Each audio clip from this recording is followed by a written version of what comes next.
I'm sure I have talked about this before, but a while back, I stopped drinking for a quarter, and then ever since then, I've really slowed down. Why, might you ask?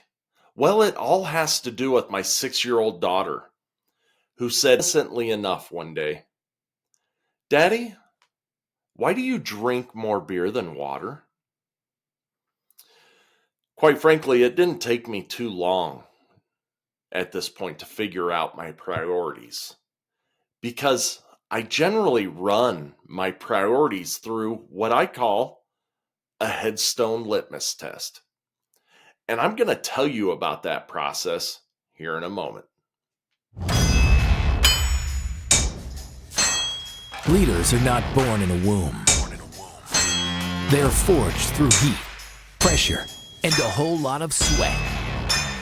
The Fire Forged Leader podcast serves the audience through exploring leadership at work, in the community, and with the family, using a practical perspective and real-life experiences from the host, Steve Baumgartner, and his guests in The Forge. Now, it's time to enter the Forge with the Fire Forged Leader.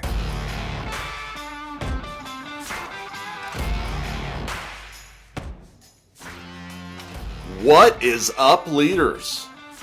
Welcome to the Fire Forged Leader podcast. I'm Steve Baumgartner, your host, and I would like to take you on a journey of the Forge, where we're going to explore lessons learned on the front lines of leadership. There are so many people in this world that want to talk about leaving a legacy, like it's something you can write and achieve. They say things like, "What kind of legacy are you leaving?" Or, "What's the legacy that you're leaving behind? What's your legacy going to be?" I'm going to be frank here for a minute and tell you something that I believe. I don't think they know what the hell they're talking about.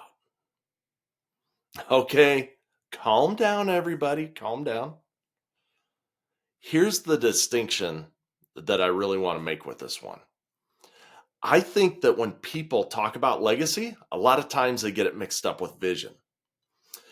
So the distinction that I want to make is that a vision is what we write down. We write out where we want to be, we make goals and objectives against that, and we drive to that through our tactics that we employ in our lives. We're continuously looking at it and adjusting as we need through our after action reviews or whatever process you're using.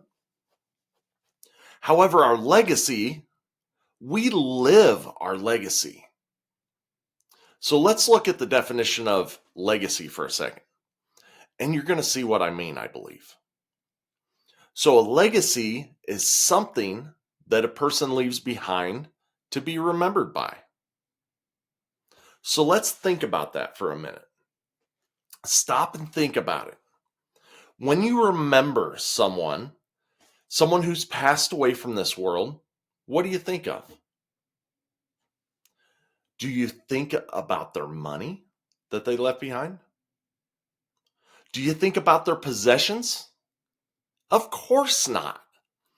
You think about the memories that person left behind. You think about the way that they made you feel. So even if it's someone famous, someone rich, like Robin Williams, do we care about his money or possessions? Hell no. We think about the way that he made us feel, the way he made us laugh. Do you think his 3 children remember him for the money or the possessions that he had? Of course they didn't. Well, maybe they did. I don't know. But if they did, it was because of a lack of relationship that they had with him.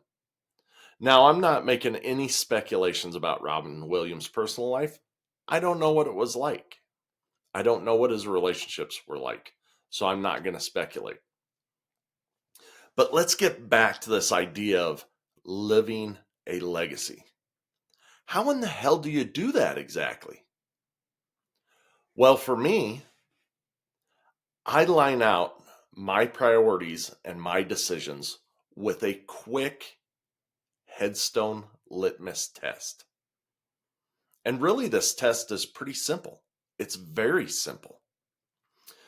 Now, I want to rewind and go back to the example I gave earlier about my daughter, the one where she told me that I drink more beer than water.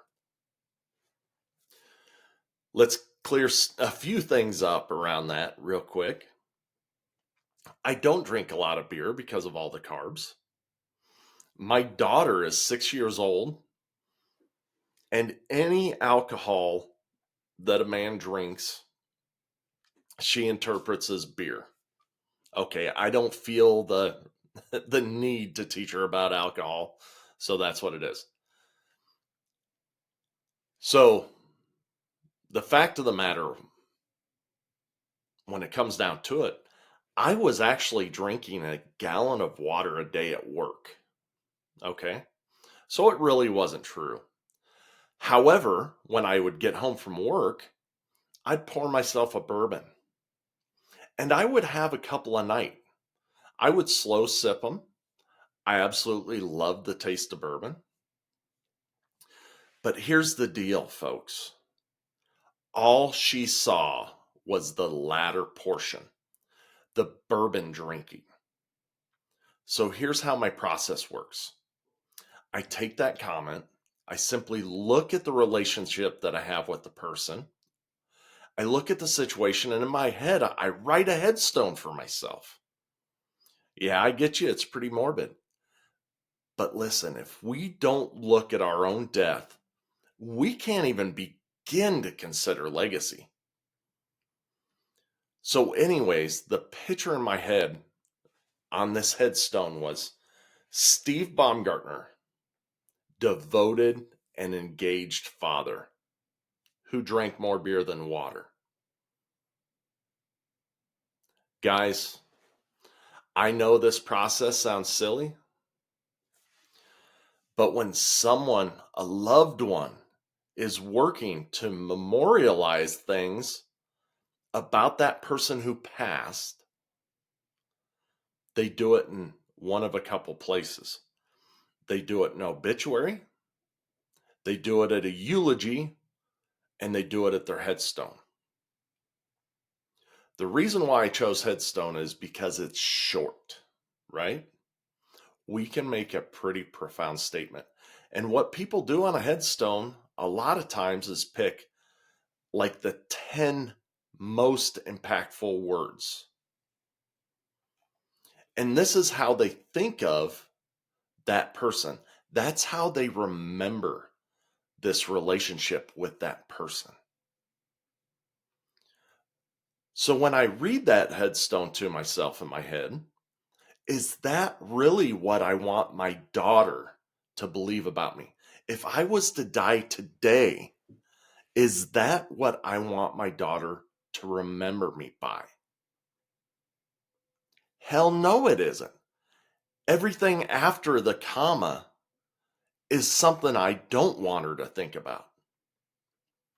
Now, you can use that for many, many of your priorities, many of your decisions. So I'd like you to give it a try. And I'm going to give you some more examples here. And these are just fictitious. I made them up.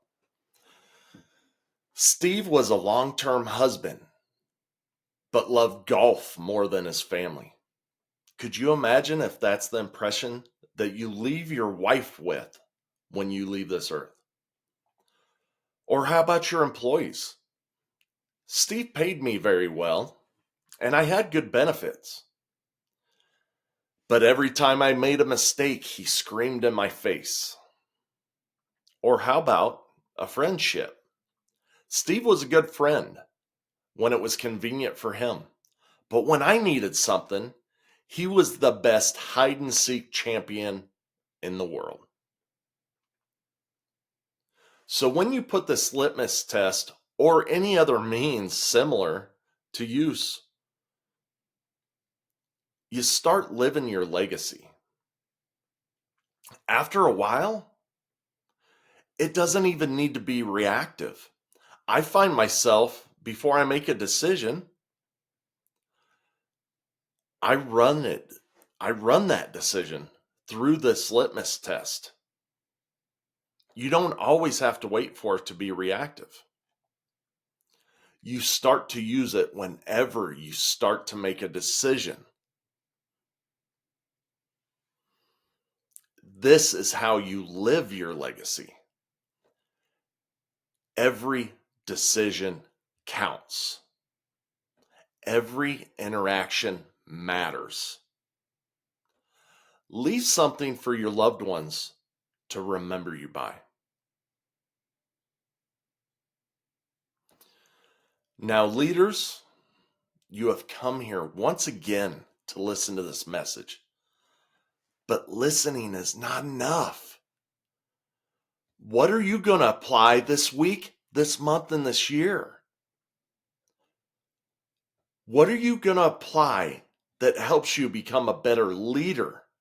A leader in your home, a leader at work, and a leader out in your community. What are you going to apply that ultimately makes you that person that other people want to follow? So grow in your leadership skills and do it for your family, do it for your community, and the ones you lead at work. But most of all, do it for yourself.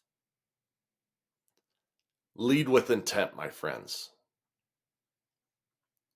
Now, if you appreciate what you learned here today, what you heard here today, I invite you to leave a rating and review, and that really helps us climb up in the ratings. When we climb up in the ratings, what happens is that we get to more listeners. And I also want you to hit that subscribe button so that you don't miss out on a single episode. And last but not least, continue to join us here in the Forge as we bring you lessons learned on the front lines of leadership. When the new year breaks, we're going to have more series. We're going to have more impactful guests. We'll see you then.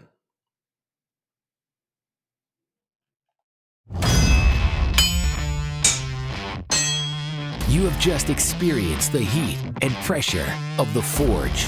Remember, words without action are meaningless. Now, after the heat of the Forge, shape your thoughts, quench your brain, then put your new tools to use, adding to your leadership. Tune in next week for more lessons from the Forge.